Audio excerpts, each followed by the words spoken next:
अस्सलाम वालेकुम dear students. हम सेकेंड ईयर बायोलॉजी में होम्योस्टेसिस को डिस्कस कर रहे थे और लास्ट वीडियो में हमने होम्योस्टेसिस के लिए तमाम बेसिक को कवर किया था, जिसमें हमने पढ़ा था होम्योस्टेसिस क्या होता है, हमारी बॉडी में किस तरह होता है और हमारी बॉडी के लिए क्यों ज़रूरी है होम्योस्टेसिस। ये सब हमने पढ़ा था। इसके अलावा फीडबैक सिस्टम पढ़ा था और फीडबैक सिस्टम को भी हमने डिटेल में देखा था कि पॉजिटिव फीडबैक क्या होता है, नेगेटिव फीडबैक क्या होता है। ठीक है, तो अगर आपने वो वीडियो नहीं देखी है तो मैं आपको रिकमेंड करता हूँ कि आप पहले वो वीडियो देखें, ताकि आपके होम्योस्टेसिस के लिए तमाम बेसिक डेवलप हो जाए। क्योंकि बेसिक डेवलप होगी तो आपको ये आगे के टॉपिक आसानी से समझ में आ जाएंगे। ठीक है, ओके। अब हम स्टार्ट करते हैं अपना आज का टॉपिक, जिसका नाम है osmo regulation. So let's talk about today's topic which is osmo regulation. तो ऑस्मो रेगुलेशन क्या होता है? देखिए, लास्ट वीडियो में हमने पढ़ा था होम्योस्टेसिस के बारे में कि होम्योस्टेसिस क्या होता है। एक ऐसा प्रोसेस होता है जो कि हमारी बॉडी की स्टेबिलिटी को मेंटेन करता है।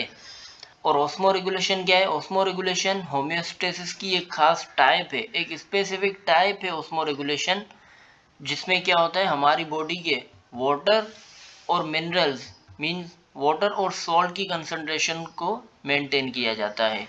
ठीक है, होम्योस्टेसिस क्या होता है?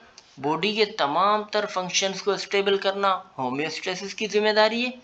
होम्योस्टेसिस की एक स्पेसिफिक टाइप है ऑस्मो रेगुलेशन, जिसमें क्या होता है, बॉडी के वाटर और सॉल्ट की कंसंट्रेशन को मेंटेन किया जाता है। ठीक हो गया। तो आगे हमें ये दो टर्म्स दी हुई हैं, ऑस्मो कन्फर्मर और ऑस्मो रेगुलेटर। इन दो टर्म्स को समझ लेते हैं कि ये क्या होता है। देखिए, ऑस्मो कन्फर्मर क्या होते हैं? ऐसे ऑर्गेनिज्म जिन्हें ऑस्मो रेगुलेशन की ज़रूरत नहीं पड़ती है। ठीक है, जिन्हें ऑस्मो रेगुलेशन की ज़रूरत नहीं पड़ती उन्हें ऑस्मो कन्फर्मर कहते हैं। जिन्हें ऑस्मो रेगुलेशन की ज़रूरत पड़ती है उन्हें हम क्या कहते हैं? Osmo regulators. मिसाल के तौर पर ये एक ऑर्गेनिज्म है। अब इसके अंदर जो सॉल्ट की कंसंट्रेशन है वो कितनी है? 50 है। मिसाल के तौर पर इसकी बॉडी के अंदर सॉल्ट की कंसंट्रेशन 50 है, तो इसका जो एक्सटर्नल एनवायरनमेंट है उसके अंदर भी क्या होगा कि सॉल्ट की कंसंट्रेशन 50 ही होगी। मींस के ऑस्मो कन्फर्मर ऐसे ऑर्गेनिज्म होते हैं कि जिनकी बॉडी के इंटरनल सॉल्ट की कंसंट्रेशन और एक्सटर्नल सॉल्ट की कंसंट्रेशन दोनों इक्वल होती है। ठीक है, तो इसलिए इन्हें ऑस्मो रेगुलेशन की ज़रूरत नहीं पड़ती है। तो ऐसे ऑर्गेनिज्म को हम क्या कहते हैं? ऑस्मो कन्फर्मर। और ऑस्मो रेगुलेटर क्या होते हैं? जिन्हें ऑस्मो रेगुलेशन की ज़रूरत पड़ती है। क्यों पड़ती है?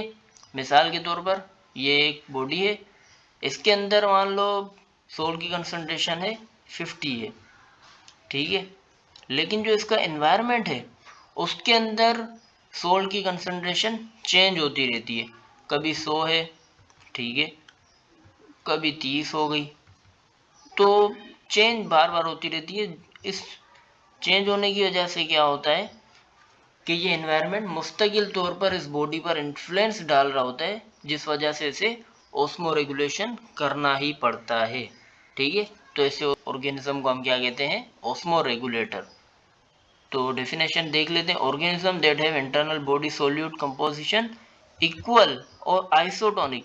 इक्वल और isotonic, isotonic mean same concentration, ठीक है, टू द एक्सटर्नल एनवायरनमेंट।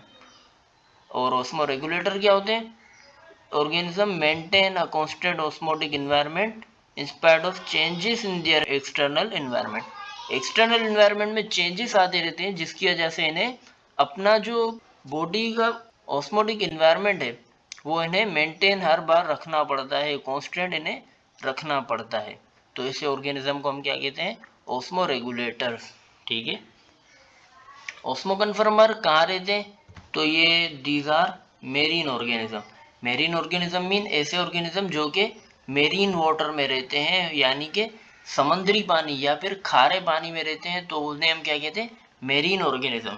और ऑस्मो रेगुलेटर कहाँ रहते हैं? ये मेरीन वाटर में भी रहते हैं, फ्रेश वाटर मीन मीठे पानी में भी रहते हैं, इसके अलावा टेरेस्ट्रियल इन्वायरमेंट में भी रहते हैं। टेरेस्ट्रियल मैंने आपको बताया था लास्ट वीडियो में कि खुश्की पर रहने वाले ऑर्गेनिज्म, ठीक है, जैसे कि हम हो गए।